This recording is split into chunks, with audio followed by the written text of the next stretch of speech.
మరో అంశం చూద్దాం. తెలంగాణ కేబినెట్ విస్తరణ అంశం మరోసారి తెరపైకి వచ్చింది. ఈ నెల 26 తర్వాత కేబినెట్ విస్తరణ ఉంటుందనే చర్చ జరుగుతోంది.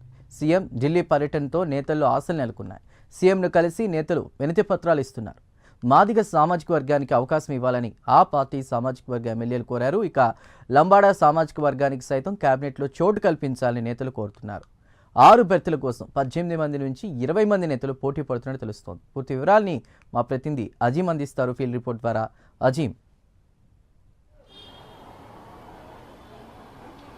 కేబినెట్ విస్తరణ అంశం మరోసారి ఏదైతే తెరపైకి వచ్చింది. సీఎం రేవంత్ రెడ్డి ఢిల్లీ పర్యటన ఈరోజు సాయంత్రం ఏదైతే వెళ్తున్నారు. సో రేపు ఏదైతే నీతి ఆయోగ్ సమావేశంలో పాల్గొన్నంతరం అక్కడ ఉన్నటువంటి కాంగ్రెస్ పార్టీ అధిష్టానానికి సంబంధించినటువంటి పెద్ద నేతలను కూడా కలిసే అవకాశం ఉన్నట్టు కూడా మనకు తెలుస్తుంది. ఇప్పటికే పీసీసీ చీఫ్ అధ్యక్షుడు మహేష్ కుమార్ గౌడ్ ఢిల్లీలోనే ఉన్నారు. అలాగే ఇంతకుముందు కూడా పీసీసీ చీఫ్ మహేష్ కుమార్ గౌడ్ మాట్లాడుతూ 26 తర్వాత కేబినెట్ విస్తరణ ఎప్పుడైనా జరగవచ్చు అని చెప్పి కూడా ఏదైతే ఒక హింట్ ఇవ్వడం జరిగింది. సో ఈ నేపథ్యంలో సీఎం రేవంత్ రెడ్డి ఢిల్లీకి వెళ్తున్న తరుణంలో ఈరోజు ఉదయం మాదిగ సామాజిక వర్గానికి చెందినటువంటి నేతలు అడ్డూరి లక్ష్మణ్ కావచ్చు, అలాగే తుంగతుర్తి ఎమ్మెల్యే అయినటువంటి మందుల శామ్యూల్స్, అలాగే వేముల వీరేశం, వీరంతా 4 ఎమ్మెల్యేలు కలిసి కూడా ఏదైతే సీఎం రేవంత్ రెడ్డిని కలిసి ఏదైతే మాదిగ సామాజిక వర్గం నుంచి క్యాబినెట్ విస్తరణలో చోటు కల్పించాలని చెప్పి కూడా వారు కోరడం కూడా జరిగింది. ప్రస్తుతం క్యాబినెట్లో ఉన్నటువంటి దామోదర్ రాజనరసింహ మాదిగ సామాజిక వర్గానికి సంబంధించిన ఉపకులానికి సంబంధించిన వ్యక్తి అని చెప్పి, సో ఉన్నటువంటి మాదిగ ఉపకులాలు కాకుండా ఏదైతే మాదిగ అసలైన సామాజిక వర్గం నుంచి సుమారు 33 లక్షల మంది వరకు జనాభా ఉన్నటువంటి ఆ కమ్యూనిటీకి సంబంధించిన వారికి ఏదైతే అవకాశం కల్పించాలని చెప్పి కూడా కోరడం జరిగింది. అయితే దీనిపై మందుల శామ్యూల్ మాట్లాడుతూ కొంత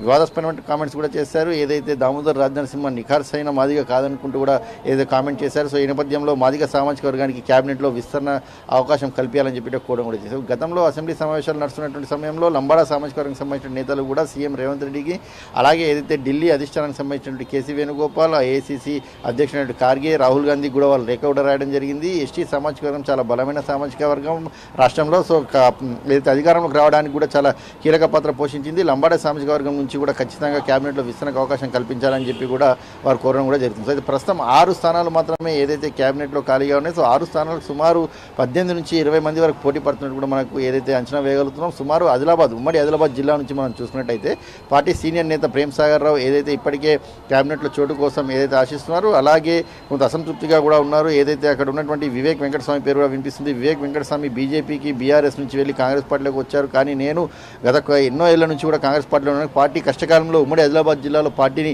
కాపాడుకుంటూ బలోపేతం చేసుకుంటూ వచ్చానని చెప్పి కూడా ఏదైతే బహిరంగ సభ వేదికగా ఏదైతే బట్టి విక్రమార్క శ్రీధర్బాబు ఉన్నప్పుడు కూడా తాను ఏదైతే కామెంట్స్ కూడా చేయడం జరిగింది. సో ఉమ్మడి ఏదైతే ఆదిలాబాద్ జిల్లా నుంచి అటు వివేక్ వెంకటస్వామి అలాగే ప్రేమ్ సాగర్ రావు ఏదైతే ఆశిస్తుంటే, ఇటు ఉమ్మడి నిజామాబాద్ జిల్లాకు సంబంధించినట్లయితే సుదర్శన్ రెడ్డి అలాగే మదన్ మోహన్ రావు ఇద్దరు కూడా ఆశిస్తున్నారు. సో సుదర్శన్ రెడ్డి పేరు ఎక్కువగా వినిపిస్తుంది. సో క్యాబినెట్లో రెడ్డి సామాజిక వర్గానికి సంబంధించినటువంటి అభ్యర్థులు ఎక్కువగా ఉండడంతో సుదర్శన్ రెడ్డికి వరిస్తుందా లేదా అనేది కూడా చూడాల్సి ఉంటుంది. మదన్ మోహన్ రావుకి ఢిల్లీ అధిష్టానం పెద్దల నుంచి కూడా ఏదైతే కొంత సఖ్యత ఉన్నట్టు కూడా అర్థమవుతుంది. సో ఈ నేపథ్యంలో ఉమ్మడి కరీంనగర్ చూసుకుంటే ఇప్పుడు విప్పుగా ఉన్నటువంటి ఆది శ్రీనివాసరావు కూడా ఏదైతే బీసీ కోట మున్నూరు కాపు కోట నుంచి కూడా ఏదైతే ఆశిస్తున్నారు. ఇక ఉమ్మడి మహబూబ్నగర్ జిల్లా ఏదైతే సీఎం ప్రాతినిధ్యం వహిస్తున్నటువంటి జిల్లాలో ప్రస్తుతానికి జూపల్లి కృష్ణారావు ఒకరే మంత్రిగా ఉన్నారు. సో బీసీ సామాజిక వర్గం, అది కూడా ముదిరాజ్ సామాజిక వర్గం నుంచి ఖచ్చితంగా వాకిడి శ్రీహరికి ఏదైతే క్యాబినెట్లో బెర్తు వస్తుందని చెప్పి కూడా ఏదైతే ఇప్పటికే వార్తలు అయితే వినిపిస్తున్న నేపథ్యంలో, ఇక ఉమ్మడి హైదరాబాద్ సంబంధించినట్టయితే ఉమ్మడి హైదరాబాద్లో కాంగ్రెస్ పార్టీకి సంబంధించిన అభ్యర్థులు ఎవరూ గెలవలేదు. సో దానం నాయందర్ బీఆర్ఎస్ నుంచి కాంగ్రెస్ పార్టీలోకి వచ్చారు. సో దానం నాయందర్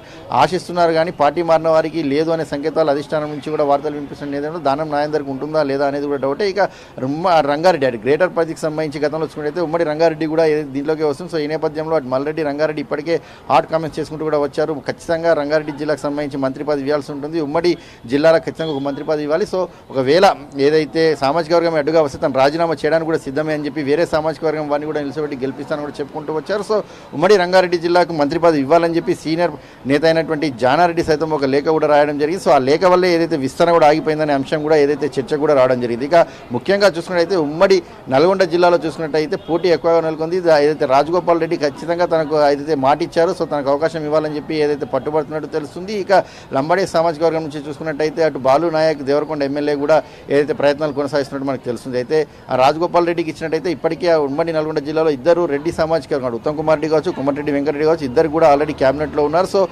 రాజగోపాల్ రెడ్డికి ఇస్తే మూడో వ్యక్తి కూడా అదే సామాజిక వర్గానికి చెందిన అవుతారు. అలాగే లంబాడి సామాజిక వర్గానికి ఇవ్వాల్సిన పరిస్థితులలో అటు రామచంద్ర నాయక్, బాలు నాయక్ కోరుతున్నారు. ఇక వరంగల్ జిల్లా నుంచి కూడా ఉమ్మడి వరంగల్ నుంచి దొంతి మాధవరెడ్డి కోరుతున్నారు. సో ఇలా చూసుకున్నట్టయితే క్యాబినెట్ విస్తరణ 6గురికి స్టేట్ ఉండడం. సో సుమారు 18 నుంచి 20 మంది ఏదైతే కోరుతున్నారు. సో సీఎం రేవంత్ రెడ్డి ఢిల్లీ పర్యటన ఉండడం, అప్పటికే పీసీసీ అధ్యక్షుడు ఢిల్లీలో ఉండడం నేపథ్యంలో ఏదైతే క్యాబినెట్ విస్తరణ 26 తర్వాత జరుగుతుందనే వార్తల నేపథ్యంలో ఆశావాహులు అయితే మరొకసారి తమ ప్రయత్నాన్ని కొనసాగిస్తున్నారు. మరి ఈసారైనా ఉంటుందా లేదా, ఉంటే తాము అనుకున్న వారికి వస్తుందా లేదా, ఏ సామాజిక వర్గానికి వస్తుందా అనేది మాత్రం చూడాల్సి ఉంటుంది. Chandru. Right Azeem, thank you.